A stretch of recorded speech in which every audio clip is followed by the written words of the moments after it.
सर्वमंगली मांगली शिवे सर्वार्थ साधिकी शरणत्र्यंबकी गौरी नारायणी नमस्तुते।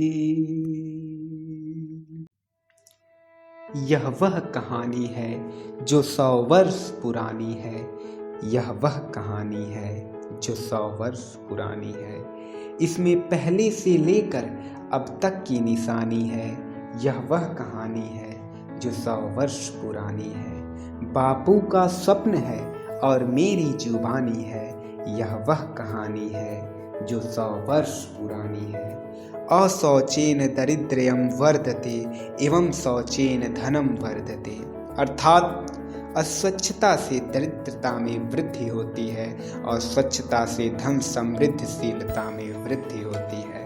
स्वच्छ भारत स्वस्थ भारत हमारा सपना है, जिसके निर्माण में हम सभी को जागरूक होना है। इस कहानी की शुरुआत होती है हमारे प्रिय बापू महात्मा गांधी जी के विचारधाराओं से।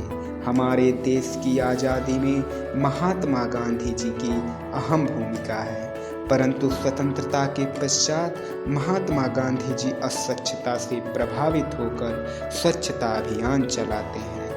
जब महात्मा गांधी जी को पता चलता है कि तमाम बीमारियों का कारण अस्वच्छता है, तब वह तत्काल स्वच्छता के प्रति सभी देशवासियों को जागरूक करने लगते हैं और उन्हें एकजुट होने का आह्वान करते हैं।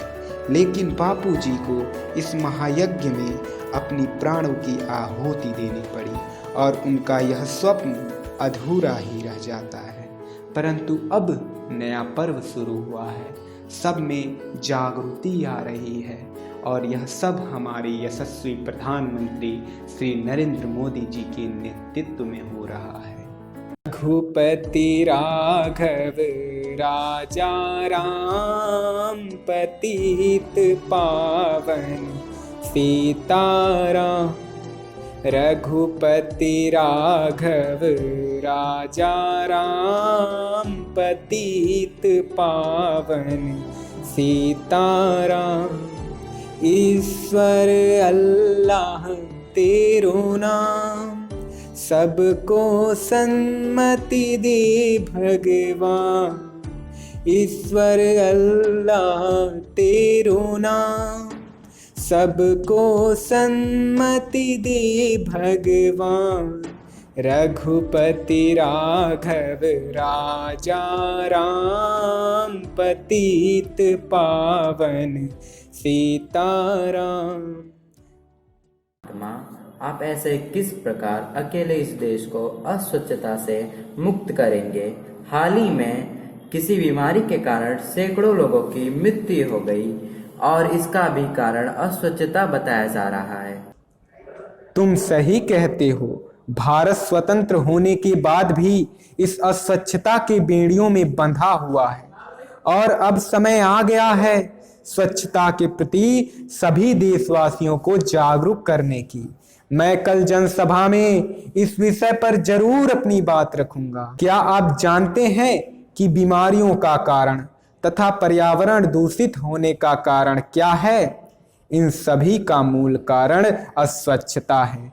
हे ग्रामवासियों, जागो और जगाओ, इस देश के लिए एक हो जाओ।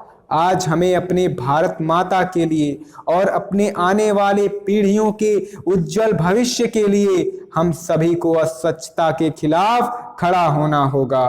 महात्मा गांधी जी की जय हो! महात्मा गांधी जी की जय हो! वंदे मातरम! हमारे देश के लिए स्वतंत्रता जितनी जरूरी थी उतनी ही जरूरी है स्वच्छता। हमारे देश की नदियां, तालाब, घर, बाहर सब कुछ स्वच्छ होना बहुत आवश्यक है। आओ हम सब मिलकर गंदगी दूर करें, देश को स्वच्छ बनाएं, क्योंकि सफाई ही सफलता का मंत्र है। परंतु बापू, हमारी संख्या इतनी कम है और हमारी देश की जनसंख्या इतनी अधिक है, इस प्रकार ये संभव नहीं है। संभव है, तुम एक इंसान हो और इंसान के लिए कुछ भी असंभव नहीं होता। हमें सबको एकजुट करना है और एकता का संदेश देना है।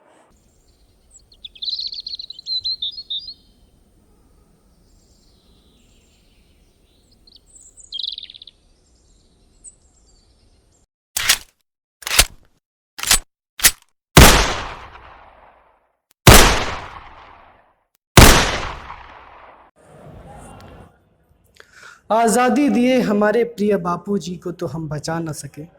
अब आइए देखते हैं कि क्या आगामी पीढ़ी गांधी जी के इस सपने को साकार कर पाएगी और स्वच्छ भारत का निर्माण कर पाएगी या नहीं।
अरे भैया, वह देखिए अंकल क्या कर रहे हैं।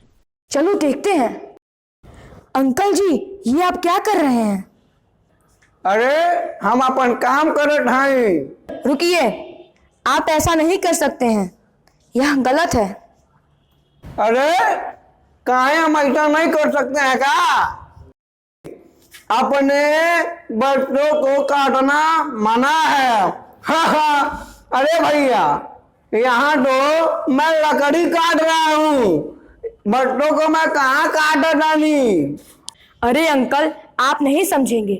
पेड़ काटने का ही मतलब अपने बच्चों को काटना होता है, और यह बोर्ड हमने ही लगाया है। अब आप अपना हथियार लेकर जाते हैं या नियम का उल्लंघन करने के जुर्म में अभी पुलिस को फोन करूं? डांट भाई, या तो टोटा बम बढ़ा दो के।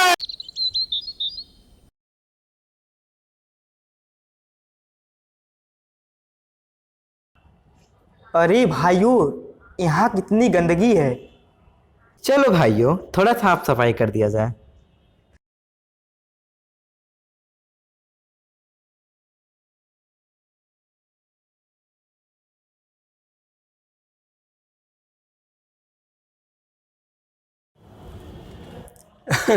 अरे भैया जी, ये आप क्या कर रहे हैं? ऐसे कहाँ तक साफ सफाई करते रहेंगे?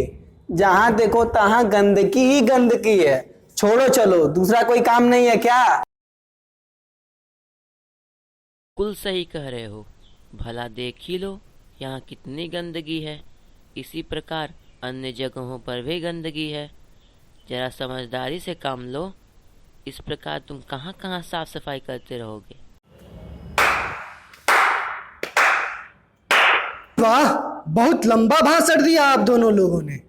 अब आप बताइए कि कहाँ कहाँ गंदगी है। और हमारे दृष्टि में तो जहाँ गंदगी है वहाँ हमारे सफाई कर्मी हैं, और जहाँ गंदगी को इकट्ठा किया जाता था वहाँ अब डस्टबिन है। और हाँ, यदि हम अपने देश के लिए अपने आने वाले पीढ़ियों के उज्जवल भविष्य के लिए इतना भी नहीं करेंगे तो हमें इस धरती पर रहने का कोई अधिकार नहीं है।